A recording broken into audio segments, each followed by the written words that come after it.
সবাইকে আমন্ত্রণ কুল স্পোর্টস 24-এ। শিরোনাম শুনছিলেন, আপনাদের সাথে আছি রেদওয়ান শুয়েব। ভিগো ওয়্যার গার্ড, প্রয়োজন মতো বাঁকানো যায়, অধিক চাপেও ভাঙে না। ভিগো। পিকনিক ক্রিকেটের তকমা ছিল আগেই, এবার প্রথম শ্রেণীর ক্রিকেট নিয়ে চলছে একে অপরকে দোষারোপের খেলা। নির্বাচকদের দিক থেকে বারবার কাঠগড়ায় তোলা হচ্ছে ক্রিকেটারদের। সেই ক্রিকেটাররা বলছেন, যারা এসব বলেন তারাই পিকনিক মুডে থাকেন। এই অবস্থায় পুরো কাঠামোতেই সমস্যা দেখছেন বোর্ড পরিচালক নাজমুল আবেদিন। ইকরাম হোসেনের 3 পর্বের ধারাবাহিকের প্রথম পর্ব আজ। ফার্স্ট ক্লাস ক্রিকেট, নামের মতোই এর মাহাত্ম্য, আভিজাত্য, অথচ বাংলাদেশে পেয়েছে পিকনিক ক্রিকেটের তকমা। শেষ হচ্ছে জাতীয় লিগের ২৬তম আসর। জন্ম থেকে এই টুর্নামেন্ট নিয়ে আলোচনা সমালোচনার অন্ত নেই ক্রিকেট আঙ্গনে। লঙ্গার ভার্সনে খেলোয়াড়দের আগ্রহ নেই, এমন অভিযোগ তুলে অসহায়ত্ব দেখিয়েছেন নির্বাচকরা। ট্রুথ ইজ, সবাই টি-20 খেলার জন্য খুবই উদ্গ্রীব। সবাই টি-20টাকেই ক্রিকেট মনে করছে। এমনকি বিপিএলকে প্রাধান্য দিতে গিয়ে ইনজুরি মুক্ত থাকতে এনসিএলে অনেকে নাকি গা বাঁচিয়ে খেলেন। সামান্য ছুতোয় ছাড়তে চান মাঠ। প্লেয়াররা তো খালি দেখি আমি তাদের টেন্ডেন্সি মাঠ থেকে বেরোনোর জন্যই একটু ছুতা দিয়েই বলে যে একটু লাগছে না কেন আমি জানি। উই আর স্মার্ট, বুঝি, কারণ সামনে বিপিএল। এখন যে একটা ইনজুরি হয়ে যায়, ও বিপিএলে তার টিম থেকে বাদ পড়লে তার 10-20 লাখ টাকা লস। ওইখানে তার নজর ওইখানে। জাতীয় দলের পারফরমেন্সই বলে দিচ্ছে আসল চিত্র। এনসিএলে রান করে যাওয়া ব্যাটাররা আন্তর্জাতিক ক্রিকেটে ব্যর্থ। টেস্ট ক্রিকেটের প্রতি তাদের নিবেদন নিয়েও আছে প্রশ্ন। লক্ষ্যহীন ক্রিকেট খেলার এই পরিণাম কি হতে পারে? খেলোয়াড়রা যদি এটাকে আরও গুরুত্ব না দেয়, তাহলে আমাদের এই ক্রিকেটের উন্নতি হবে না। টেস্ট ম্যাচের রেজাল্টে পরে এইসব অভিযোগ বরাবরই অস্বীকার করে আসছে ক্রিকেটার ও কোচেরা। মানহীন খেলা, লঙ্গার ভাষণে আগ্রহ নেই, এসব বলে যারা এনসিএলকে প্রশ্নবিদ্ধ করেন তাদের এক হাত নিলেন ঢাকা বিভাগের ক্রিকেটার মোসাদ্দেক হোসেন সৈকত। আমরা যারা খেলতেছি আমরা তো সবাই সিরিয়াস খেলার চেষ্টা করি। সো যারা বলতেছে তারা ফান করতে আসে এবং কারা যেই কথাটা বলছে তাদের ফাইন্ড আউট করা উচিত বিসিবির, যে কেন এই কথাগুলো তারা বলতেছেন এবং কি প্রবলেম, তারা সেটার সলিউশন দিয়ে দিক। এই বিষয়টা একটা ক্রিকেটারের জন্য মানে খুব প্যাথেটিক যে সে ফার্স্ট ক্লাস ক্রিকেট খেলতে আসছে, সেটা আপনার এটা পিকনিক ক্রিকেট বা অনীহা। আমার এরকম এক্সপিরিয়েন্স হয়নি যে কেউ অনীহা দেখিয়েছে যে খেলবে না। দিনের পর দিন প্রথম শ্রেণীর ক্রিকেটে হয়েছে অবহেলা। এই জন্য দীর্ঘদিন ধরে চলা ক্রিকেট কাঠামোর ভয়াবহ দুর্বলতা দেখছেন বিসিবি পরিচালক নাজমুল আবেদিন। অনেক পরিশ্রমের পরে একজন ভালো পারফর্ম করলো, কিন্তু কেউ সেটা দেখলো না, সেটা কোনো স্বীকৃতি হলো না। সেটা দিয়ে তার জাতীয় দলে যাবার পথটাও পরিষ্কার হলো না। আর্থিক ব্যাপারটা তো আছেই। সব কিছু যখন যে নেগেটিভ দেখবে, তার হয়তো প্রিপারেশনে তখন একটু ঘাটতি থাকবে, নিবেদনে একটু ঘাটতি থাকবে, এবং সেটাই হয়তো আমরা দেখি।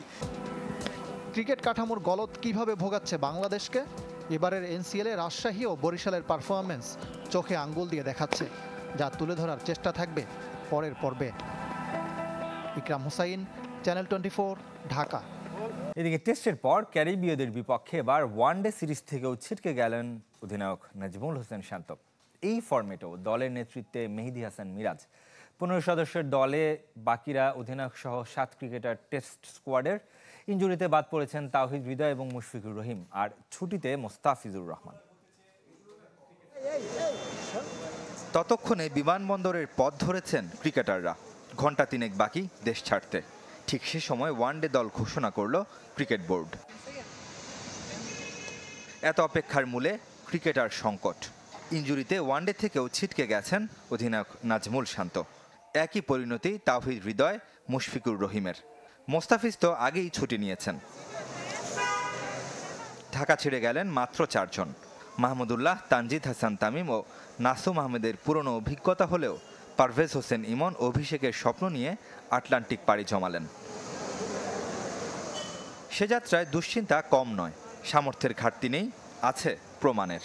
অ্যাবিলিটি নিয়ে কারো কোনো কোশ্চেন নেই, আমরা এর থেকে ভালো করতে পারি। তো আমি যেটা প্রথমে বলছি যে সবাই যদি সবার রেসপন্সিবিলিটিসটা নেই, তাহলে আশা করি যে ভালো কিছু করা সম্ভব। স্কিলের অনেক দিকে ঘাটতি থাকতে পারে, সেই জিনিসটা তো আমরা রেগুলার কাজ করে যাচ্ছি। তো এই দুইটা কম্বিনেশন যদি আমাদের ভালো হয়, তাহলে ইনিংসগুলো বড় হওয়া সম্ভব। টেস্টের মতোই তাই নেতৃত্বে মেহেদী হাসান মিরাজ। অধিনায়ক সহ টেস্ট স্কোয়াডের 7 ক্রিকেটার ওয়ানডে দলেও আছেন। 4 পেসারের সবাই খেলবেন সাদা বলে। ভিসা সংকট জেনেই ওয়েস্ট ইন্ডিজে থাকা ক্রিকেটারদের প্রাধান্য দিতে বাধ্য হয়েছেন নির্বাচকরা। গ্লোবাল সুপার লিগ খেলতে গায়ানায় আছে রংপুর রাইডার্স। সে দলের 3 জন সৌম্য সরকার, আফিফ হোসেন ও রিশাদ হোসেনকে নিয়েছে দল। আর তানজিম হাসান সাকিব গায়ানা ওয়ারিয়র্সে। যেহেতু ওখানে এখন অনেকে টেস্ট খেলতেছে, তারা কন্ডিশন সম্পর্কে অনেক ভালো জানে। তো এখানে গেলে আমাদের একটা প্র্যাকটিস সেশন আছে, সেখানে আমরা প্র্যাকটিস করবো, বুঝতে পারবো আসলে কীভাবে কী রকম চ্যালেঞ্জ আসতে পারে, এইসব চ্যালেঞ্জ আমাদের কীভাবে ফেস করতে হবে। সেন্ট কিটসে 3 ওয়ানডের প্রথমটি 8 ডিসেম্বর। রেদওয়ান শুয়েব, চ্যানেল 24, ঢাকা। ফুটবলের খবর জানাবো। কাল শুরু হচ্ছে মৌসুমের শেষ টুর্নামেন্ট ফেডারেশন কাপ। প্রথম দিন 2 ম্যাচ দুপুর 2:30টায়। কুমিল্লায় বর্তমান চ্যাম্পিয়ন বসুন্ধরা কিংস মুখোমুখি হবে ব্রাদার্স ইউনিয়নের। আর ময়মনসিংহে পুলিশ এফসির প্রতিপক্ষ ফর্টিস এফসি। বসুন্ধরা এবং ব্রাদার্স দুদলই লিগের প্রথম ম্যাচ জিতে দারুণ শুরু করেছে। কিংস গোল বন্যায় ভাসিয়েছে চট্টগ্রাম আবাহনীকে, আর ব্রাদার্স জিতেছে পুলিশের সাথে। তবে কুমিল্লায় এবারের মৌসুমের প্রথম ম্যাচ হবে এটি, যদিও মাঠ নিয়ে অসন্তুষ্টি আছে। ক্রিকেটের জন্য পিচ ভালো আগে, কি ছিল আগে তা সরিয়ে ফেলা হলেও পুরোপুরি ফুটবল উপযোগী হয়নি।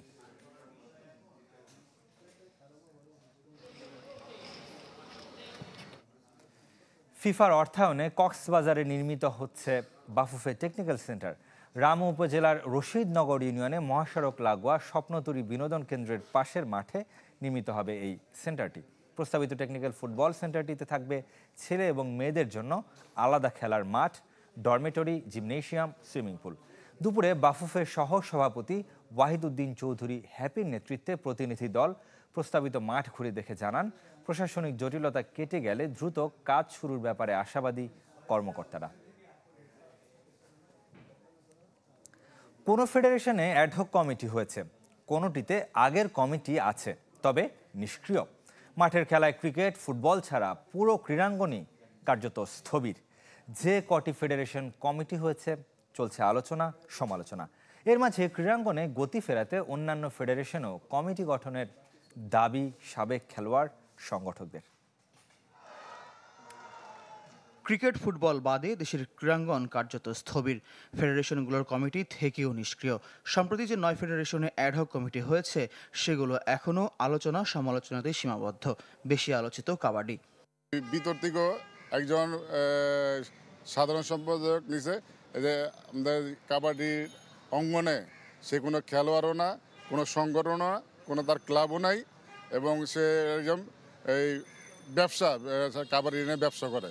গভর্নমেন্ট যাচাই বাছাই, সার্চ কমিটি বলেন, সব খোঁজ খবর নিয়ে আমাকে এখানে বসাইছে, আমাকে একটা গাইডলাইন দিয়ে বলছে কাজ করার জন্য। আমি এখানে কাজ করতে আসছি, কাজ করতে চাই। কাজ করলে আপনারা দেখতে পারবেন যে আসলে যেই আলোচনা মাঠে আছে এগুলো ঠিক না বেঠিক।